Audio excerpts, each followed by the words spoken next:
Good morning बंधुरा सकलके आमार तरफ थेके गुड मर्निंग। दिनटा सबार भालो काटुक এই শুভকামনা করছি। সকাল সকাল ব্লগটা শুরু করলাম। গলাটা বসে গেছে আমার আজকে, কালকে অনেকটা টাইম গাড়ি চালিয়েছিলাম, হয়তো হাওয়া লেগেছে। ঝাড়ু দেব বন্ধুরা, দেখুন ঝাড়ুই দিচ্ছিলাম, তো ছেলের পড়া আছে তাই উঠে পড়েছি। বৃষ্টির মতন দেখুন কুয়াশা, খুব ঠান্ডা। কি করে যাবো কে জানে ছেলেকে নিয়ে।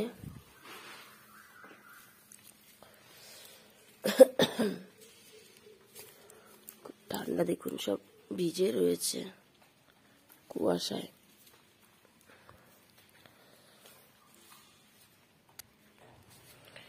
ঝাড়ু দিয়ে নিয়েছিলাম, একটু দুয়ারে জল দিয়ে দিলাম। বেরোবো এখন, ঘর মুছবো না, তো সকালে ঘর মোছা যায় না এখন যেহেতু শীতকাল। তাহলে বাকি কাজগুলো আমি একটু সেরে নিই। ছেলেকে ডেকে তুলতে হবে, ছেলে ঘুমিয়ে আছে এখনো।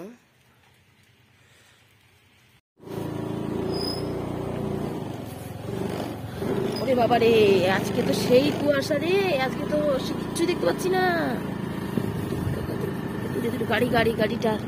গাড়িটার আলোটাও কিচ্ছু দেখা যাচ্ছে না। আরে সর্বনাশ, ওরে ভগবান, আমি তো কিছু দেখতে পাচ্ছি না, গাড়ি চালাবো কি করে?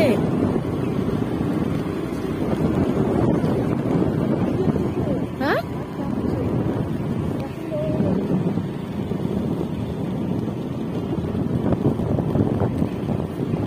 এত কুয়াশা আজকে।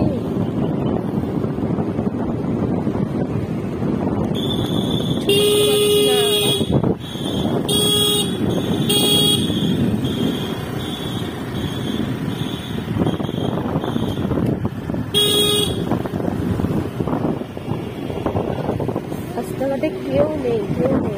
আজকে এত ঠান্ডা, এত কুয়াশা, রাস্তাঘাটে কাউকে দেখা যাচ্ছে না।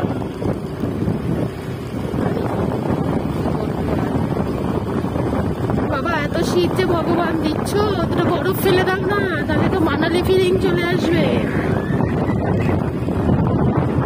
তাহলে আর আমাদেরকে মানালি যেতে হবে না, বরফ গিরা দাও।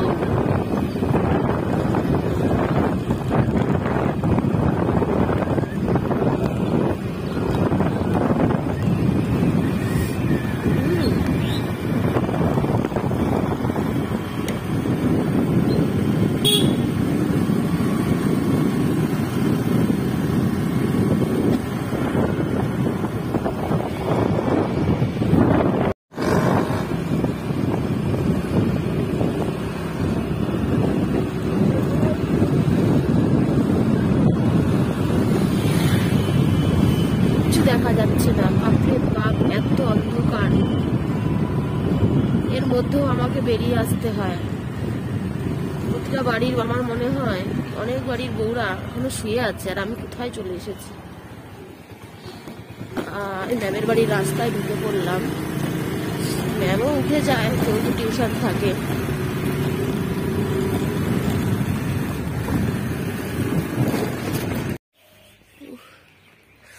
ম্যামের বাড়িতে নিয়ে এসেছি। চারিদিক দেখুন কিরকম অন্ধকার,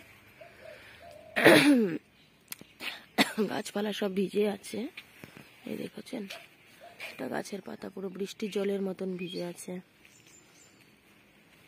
সবাই ঘুমিয়ে আছে। এদিকে দেখুন, কেউ এখনো পর্যন্ত ওঠেনি।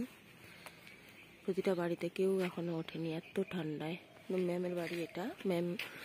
ম্যাম তো উঠে যেতে হয়, ম্যামকে অনেক আগেই। আমরাও যেমন চলে এসেছি। এই যে তো কুয়াশা, আবার বাড়ি চলে যাব এক্ষুনি। বাড়িতে চলে যাই এবার।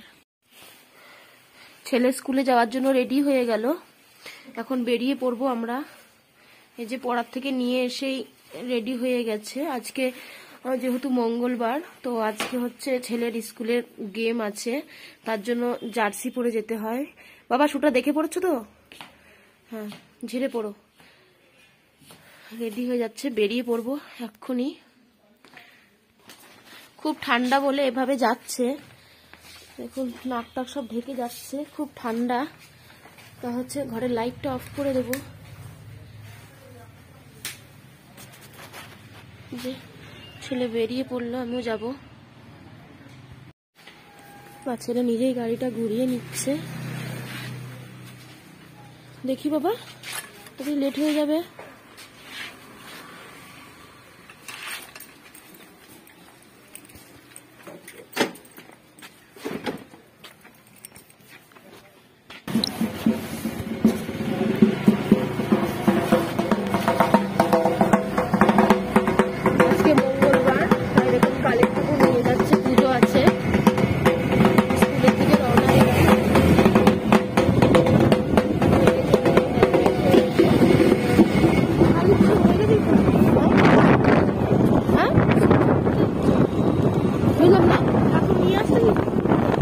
নিয়ে আসছে, আজকে পুজো আছে।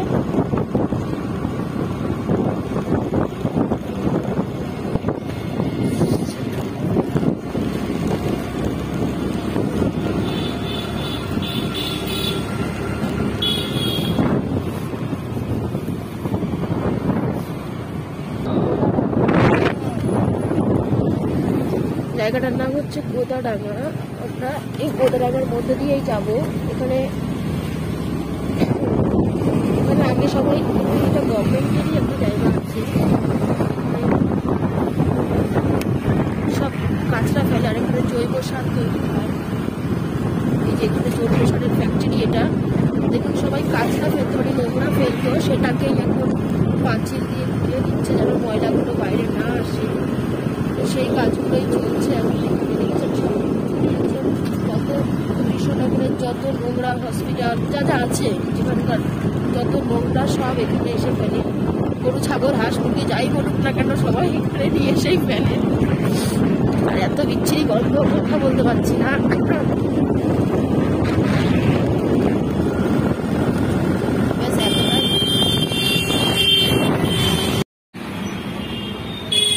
বাই, ছেলে স্কুলে চলে গেল, যাচ্ছে।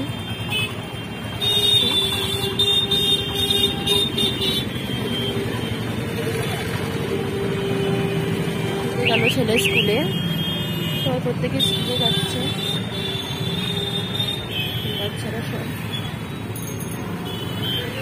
দিয়ে দিলাম স্কুলে। এখানে খুব জ্যাম পড়ে যায়, তাই বেশিক্ষণ দাঁড়াবো না এখানে, বাড়ি ফিরে যাবো এখনই। খুব জ্যাম হয় এখানে। গুবলু, আসো আসো, গুড মর্নিং। কি হয়েছে? বাহ, কি হয়েছে? হ্যাঁ, কি হয়েছে?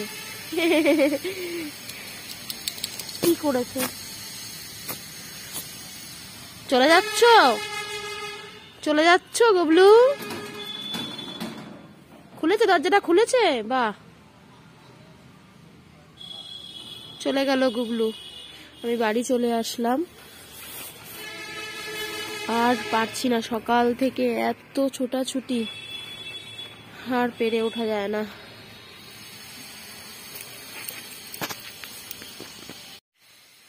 এত ছোটাছুটি করে না আমি ক্লান্ত হয়ে গেছি। এখনো ব্রাশ করিনি সকাল থেকে। আমি ব্রাশ করে কিছু খাবার খাবো। এখন ঘড়িতে বাজে 10টা 5 হয়ে গেছে। তাহলে বলেন, আমি সেই সকাল থেকে ছেলেকে দিয়ে এসেছি, টিফিন বানিয়েছি, খাবার বানিয়েছি, তারপরে আবার ছেলেকে আনতে গেছি, এনে রেডি করি, আবার স্কুলে দিয়ে এসেছি। তাহলে বলুন, আমার তো শরীরটা ভালো থাকে না সকল সময়, খুব ক্লান্ত লাগছে এবার। তাই নিজে ব্রাশ করার টুকুরও সময় পাইনি। তো ব্রাশ করে কিছু খেয়ে নিই।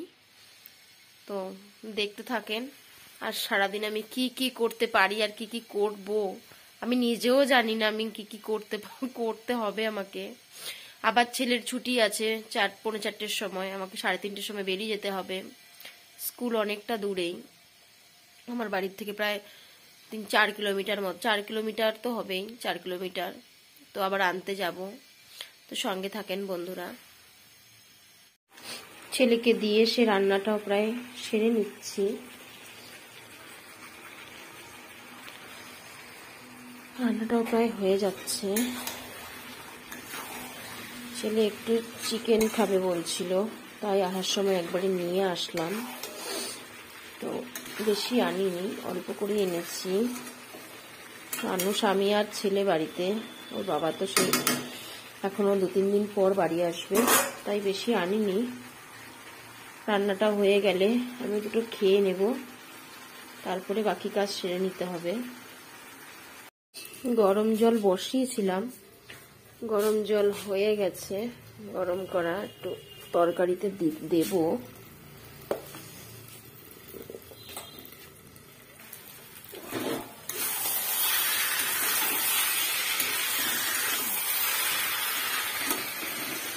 গরম জল দিয়ে দিই, গরম জল দিলে তরকারিটা বেশ ভালোই লাগে, মানে পানসেটা হয় না, আমার তো মনে হয়, কিন্তু অনেকে দেয় ঠান্ডা জলই, জানি না ওদেরটা কেমন হয়।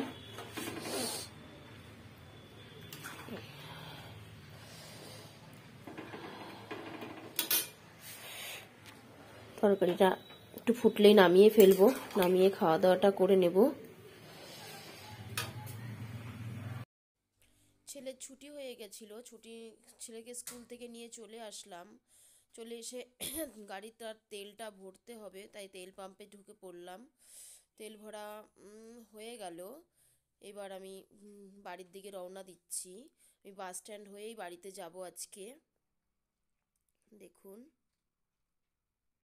বাস স্ট্যান্ডটা পার করে, বাউতলাটা পার করে চলে আসলাম আমাদের এই রোডে, মাঝদিয়া রোডে। তো এই দেখুন সামনেই সঙ্গীতা হল। এখানে আগে অনেক সিনেমা দেখতে সবাই আসতো, কিন্তু এখন আর কেউ আসে না।